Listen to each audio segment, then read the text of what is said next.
por exemplo, o Freud dizia que nós nascemos com essa carência por um pai universal. Tudo bem. Mas de onde vem essa carência?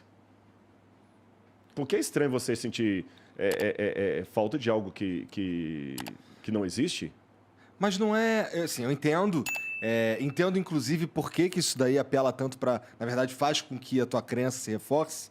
Mas eu tenho uma certa dificuldade... tenho uma certa dificuldade em ligar a existência desse vazio, que pode ser só uma coisa natural que vem do fato da gente ser autoconsciente. Claro.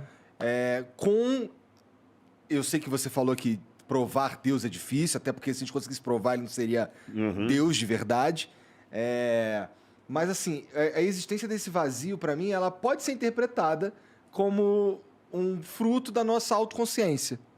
E não necessariamente a existência de um Deus. Eu acabo preenchendo ela com a crença em um Deus, mas ela não é necessariamente ela não predispõe a Deus. Vamos levar, então, ao ceticismo absoluto. Igual aquela hora que você me perguntou sobre o católico, eu respondi sobre o budista.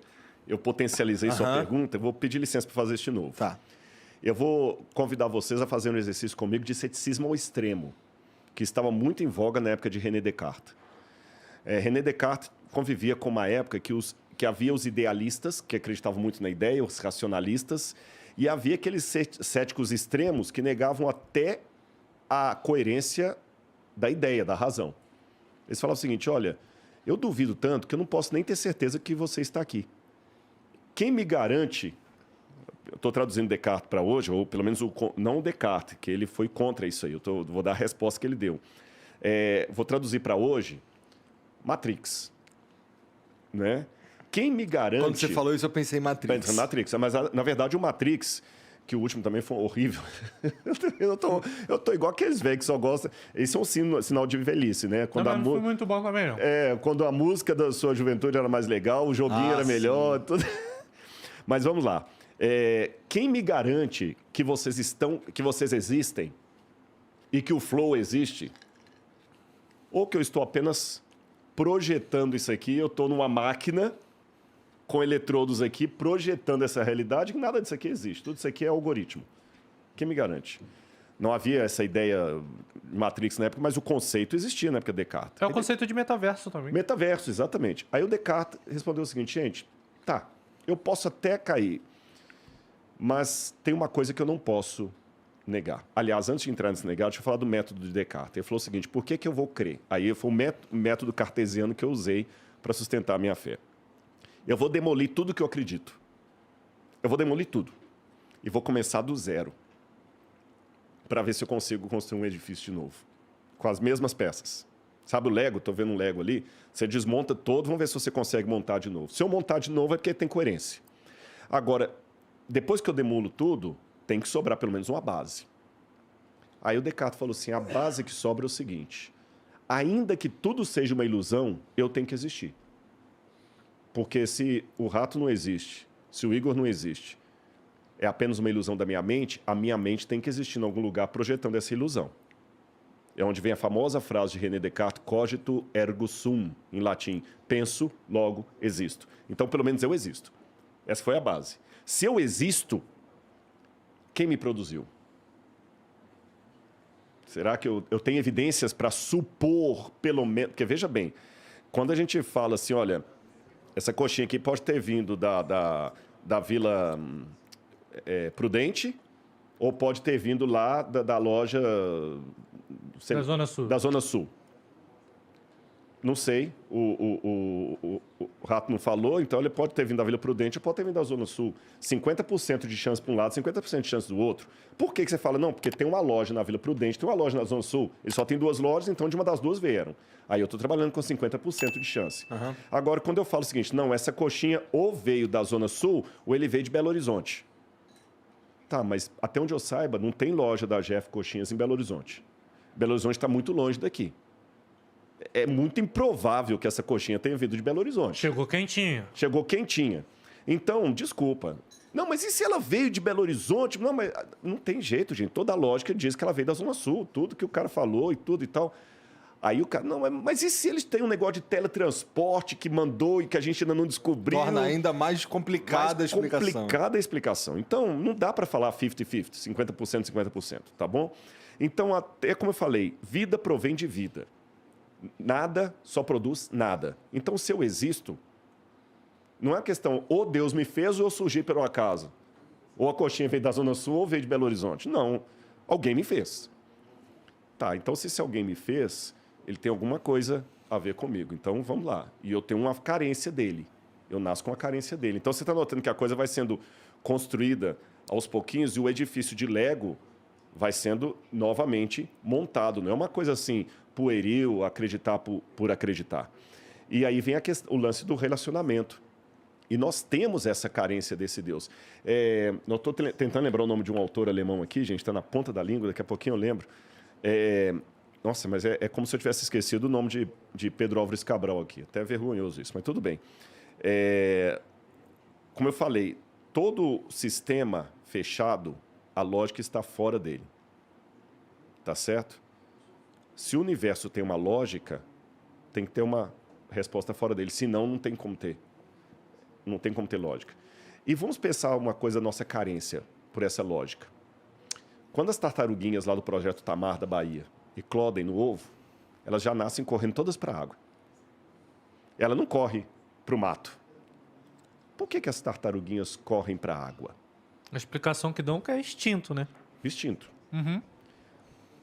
Tá certo, e eu concordo que é um instinto. Mas por que o instinto manda correr para a água? A pergunta é mais simples. É porque a água existe. Seria estranho o instinto da tartaruguinha mandá-la correr para a água se a água não existe. Imagina, então seria um teste bacana, tipo, botar elas para nascer e num lugar onde não tem água. Não sei, com certeza elas vão já fizeram morrer isso. buscando a água. Elas vão morrer buscando a água, né? Então, da mesma maneira que o instinto da tartaruga mostra a existência da água, mesmo que ela esteja no deserto, ela vai sair procurando a água, o nosso instinto manda buscar o transcendente. E quer nós nasçamos numa situação de beira de praia ou do deserto, a gente vai continuar buscando esse transcendente. E quando não achar esse transcendente por qualquer questão biográfica, a gente vai tentar substituir esse transcendente com outra coisa. Aí que venha o tédio do possuir lá do Schopenhauer. É o camarada que ele teve fama, ele teve dinheiro, ele teve tudo, mas tem um vazio muito grande. E eu tenho certeza que nessa banca aqui, sem querer julgar ninguém, vocês já entrevistaram muitas pessoas que contaram, pô, cara, eu cheguei no ápice da glória, tinha milhões de fãs, pessoal, mulher e tudo, bebida, e um vazio tremendo. Eu entrava no apartamento lá, eu tinha que matar de bebida e droga e tudo mais, porque eu não aguentava suportar o dia. Aí eu ia lá para frente da TV, coisa e fazia no canal tal, fazia tal coisa. Um vazio tremendo, porque não dá para encher o vazio com forma de Deus com outra coisa que não seja Deus. Agora, a boa notícia que eu dou para todo mundo é que assim como existe um vazio com forma de Deus no meu coração, existe um vazio com forma de Rodrigo no coração de Deus. Ele me deseja. Ele me quer. Se eu deixar, ele não vai me obrigar. Ele não obriga. Ué, sem você, sem todo mundo que acredita nele, ele deixa de existir, né? Ele deixa, mas não daquele jeito também, como na mitologia grega, que os deuses precisavam da adoração das pessoas para continuar existindo. Mas ele deixa com muita tristeza. Como também, você tem sua filha, que você falou da outra vez, né? Se ela não te quiser mais como pai, ela te odiar... Eu não sou mais pai dela. Você não é mais pai dela. Você deixa de existir emocionalmente para ela. Mas você está aqui chorando e ainda tentando. Filha, papai está aqui. Mas então, tipo, você fala que Jesus Cristo vai voltar. Beleza. Uhum. Teve todo um raciocínio aqui de como Deus se introduziu na nossa sociedade, vamos dizer assim, de uma forma bacana, que nenhum Deus fez. Uhum. Eu vejo como uma forma bem inteligente, porque se eu vejo Deus sem ser numa forma humana na minha frente, é capaz de eu morrer infartado. Com certeza. Eu acho que todo mundo assim, se eu não me engano, tipo, tem até filmes, Constantine. Sim, aquele do anjo lá. Isso, que se ouve a voz de Deus, a cabeça da pessoa explode. Por quê? Porque é algo inexplicável. É algo que realmente é poderoso. Mas, seguindo esse raciocínio, quando Jesus Cristo veio, há mais de 2000 anos atrás, foi porque a gente realmente precisava Foi. de Jesus Cristo? Será que a gente estava chegando num momento onde ia dar merda e Deus chegou e falou, tenho que aparecer. E apareceu como Jesus Cristo. Você fala que Cristo vai retornar. Existe com certeza no Apocalipse ou No Evangelho lá que no falei. Evangelho quando isso vai datar. Mas será que é agora? Essa é a pergunta. Será que estamos chegando? Eu acredito que sim. E vou dizer mais. Eu acredito que sim nesse sentido. Quando eu dei aquele exemplo do Evangelho lá, que eu falei, guerra sempre teve, fome sempre teve, tem uma expressão que Jesus falou o seguinte, quando virem algumas coisas, serão como dores, como as dores, princípio das dores. A expressão no grego, princípio das dores, são dores de parto. Analogia que Paulo também vai fazer, dores de parto. Quando a mulher vai ganhar neném, ela primeiro começa a ter contração. Uhum. E o que acontece? Você que é pai, você acompanhou sua mulher, a contração ela vai cada vez diminuindo o intervalo e aumentando a intensidade. Então, o que Jesus quis dizer é que até a volta dele, algumas coisas iriam diminuir os intervalos e aumentar a intensidade. Realmente, um terremoto que acontece hoje mata muito mais pessoas e afeta muito mais o mundo do que um terremoto que aconteceu no ano 3 a.C. Aham. Né? Porque o mundo era menos povoado, então a gente está vendo isso. O risco de uma guerra mundial, realmente é uma guerra mundial, embora eu deixei claro, não quero entrar em contradição aqui, que o anticristo vai trazer uma aparente paz para o mundo. E quando ele voltar, então tudo indica que pode ser agora. Uhum. Você está entendendo? Tudo indica. Só que no fundo, Jesus falou o seguinte, o dia e a hora vocês não vão saber. Então fiquem preparados, porque a hora que vocês menos perceberem, o Filho do Homem virá. Mas virá para salvar? Depende. Quando eu era criança, o meu prazer era quando dava 4h30, apitava o sinal lá da Central do Brasil, onde meu pai trabalhava, dava para ouvir da minha casa, eu já corria pro portão para esperar meu pai. Mas o dia que eu aprontava aquela velha frase de mãe, né? Quando seu Deixa teu pai chegar. Deixa seu pai chegar. Porra. Quando ia entardecendo, que tocava o apito lá, nossa. Então, com Deus é a mesma coisa. A Bíblia descreve pelo menos 3... Vai ter um monte de gente que não vai pro portão, brother. Vai se lascar. E olha que interessante, a Bíblia descreve pelo menos 3 comportamentos de pessoas que não vão ser salvas, que são interessantes. Em Apocalipse capítulo 6 fala que quando ele vier, fala da ira do Cordeiro. Essa é uma expressão tão paradoxal, a ira do Cordeiro, que ele é o Cordeiro de Deus, tira o pecado do mundo e fica irado. Porque, gente, você pensa que somos só nós que ficamos indignados, por exemplo, com um camarada que praticam a pedofilia e matam uma criança? Não, Deus também está irado com aquilo. Deus também está irado. Deus ama o pecador, mas Deus odeia o pecado. Mas se o pecador não abandona o pecado, Deus vai destruir junto com o pecado. Mas se ele pedir perdão? Aí tudo bem, mas e se ele não pedir? Mas o perdão tem que ser de coração Tem que ser de ou é coração. o perdão da palavra? Tem que ser de coração. Tem que ser Porque coração. a gente, até no último podcast que eu vim aqui, não foi? A gente tava até brincando. Ele falou, tava pregando, você entendeu? Podia ser, de repente, se pá, né? Mas a gente tava brincando de, pô, vamos fazer merda e tal. Mas se chegar na hora, lá na hora do portão, falar com o Pedro e se arrepender lá, em vez de se arrepender em vida. Porque Na Bíblia tem não essa. tem essa possibilidade. Ai, isso é legal. Na Bíblia não há essa possibilidade. Tem que se arrepender em vida. A Deixa Bíblia eu jogar um fala, pouquinho mais aos difícil. homens está fadado morrer uma única vez, e depois disso o juízo. Não tem como se Não arrepender tem como, lá. Não tem como. E o arrependimento tem que ser honesto, né? Desculpa. Você tem que se arrepender mesmo. Nossa, foi pro nível Você hard tá entendendo? agora. Aí o que acontece? Você feriu o coração de Deus. E o que eu faço contra você, eu estou fazendo contra ele. É isso que eu tenho que entender. Você é criatura de Deus. Então, eu vou dar um exemplo bem chulo, mas vocês vão entender. Se eu chegar aqui e quebrar essa coleção, vocês vão ficar muito pau da vida comigo. Boa. Por que você vai ficar? Pô, o Rodrigo quebrou uma coisa que é minha, que é preciosa para mim. Eu falei que o exemplo era chulo, porque o ser humano é muito mais precioso para Deus do que os cavaleiros do Zodíaco para você. Então, o que eu estou fazendo contra você, eu estou mexendo com a coleção de Deus, com gente que ele ama. Aliás, até o exemplo melhor nem seria com os cavaleiros do Zodíaco, é mexer com sua filha. Você está entendendo? Deus não aceita isso, então Deus também não tolera. Todos nós somos pecadores, mas Deus não suporta a impiedade. A impiedade é a prática do pecado quando você já começa a ter gosto naquilo. Você entendeu? Quando você gostar.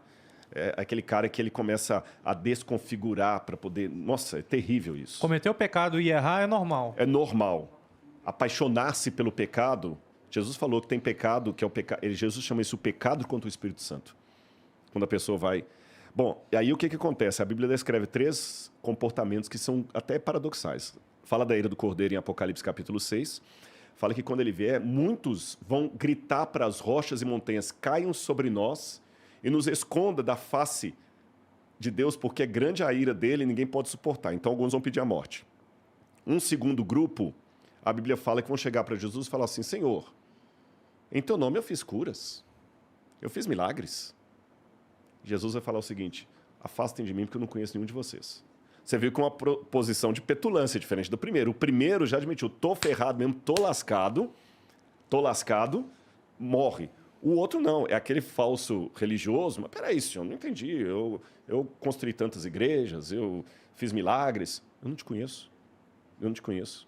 E o terceiro grupo é aquele que Jesus vai falar o seguinte, saiam daqui porque eu tive fome e você não me deu de comer, Mateus capítulo 25, eu tive sede e você não me deu de beber, eu tive preso, você não foi me visitar. E ele falou, mas quando é que eu deixei de fazer isso?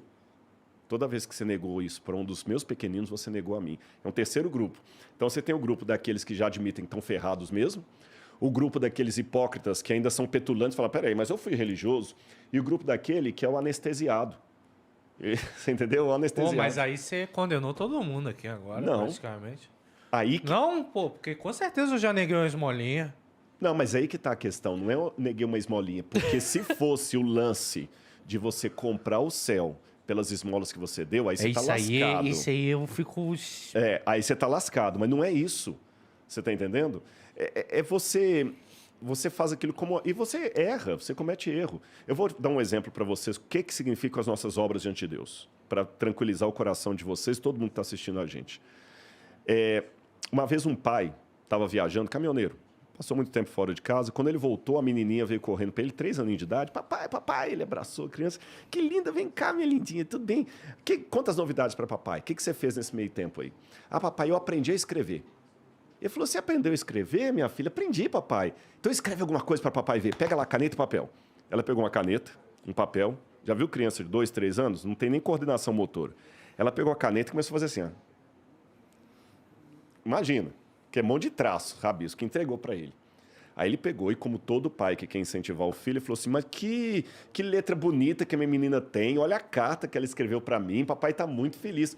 Só que ele elogiou tanto, que ela perguntou assim, papai, o que está escrito aí? Aí ele deu uma resposta que eu acho que veio do céu. Ele falou assim, filhinha, aqui está escrito que você ainda não sabe escrever, mas aqui está escrito que você quer aprender a escrever. E só pelo fato de você querer aprender a escrever, papai ama você, tem orgulho de ser o seu papai e essa é a carta mais bonita que papai já recebeu. Então Deus é tão, não tem nem palavra para dizer, tão perfeito, tão magnânimo, que qualquer coisa que eu faça, ainda que eu vire uma Madre Teresa de Calcutá, com o coração de Gandhi e santidade do apóstolo Paulo, tudo que eu faço chega para ele com um monte de rabisco. E ele olha para cima e fala assim, Rato, Igor, Rodrigo, aqui está dizendo que se eu for depender das boas obras de vocês, vocês nunca vão vir para cá. Mas aqui está dizendo que vocês me amam e amam os meus filhos. Então, por minha graça, vocês vão entrar aqui, porque eu amo vocês e o céu vai ficar vazio se vocês não estiverem aqui. É um rabisco, mas é um rabisco que ele transforma numa obra de arte. Espero que Deus seja bom assim mesmo. Eu tenho certeza que ele é. Eu tenho certeza. A Bíblia Porque fala, senão o Deus é céu amor. vai estar vazio. vai tá vazio. Vai estar vazio, mas não vai estar, não. Tem muita gente que aceita e... Eu estou aqui. Você está entendendo?